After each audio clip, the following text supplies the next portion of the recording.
आप सब जानते हैं कि दशकों से कांग्रेस का सबसे बड़ा वोट बैंक माइनॉरिटी का रहा है और उसमें भी मुसलमान। इस वोट बैंक को उन्होंने बहुत पाला पोसा है, बहुत खातिरदारी की है। बीते दशकों में क्षेत्रीय दलों ने कांग्रेस के इस वोट बैंक में भी सेंधमारी कर दी। जो प्रादेशिक पक्ष है ना, उन्होंने उसमें से क्योंकि कांग्रेस 10 बोलती थी, वो 20 बोलते थे, कांग्रेस 25 बोलती थी, 50। उनको पता चल गया है कि कांग्रेस को मारने का यही तरीका है।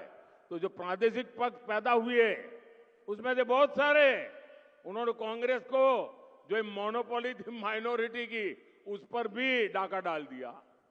इसलिए अब कांग्रेस नई नीति रणनीति बना रही है। जब कांग्रेस सत्ता या विपक्ष में, वहां माइनॉरिटी के वोट बैंक को साथ रखने के लिए तुष्टीकरण में और तेजी से आगे बढ़ रही है। कांग्रेस ने अल्पसंख्यकों को अपने साथ रखने के लिए ओबीसी और दलितों के आरक्षण का कोटा मुसलमानों को देना तय किया है। इसके लिए कांग्रेस पार्टी संविधान बदलना चाहती है। कांग्रेस चाहती है कि एससी, एसटी, ओबीसी के उनके हक का जो आरक्षण है वो अपने खास वोट बैंक को दे सके। कांग्रेस की साजिश के बारे में पहले ना कांग्रेस के दरबारी कुछ कहते थे और ना ही उनके लोग।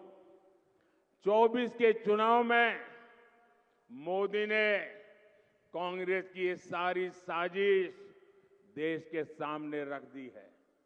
इसलिए कांग्रेस और उसके दरबारी मोदी से इतना गुस्से में है।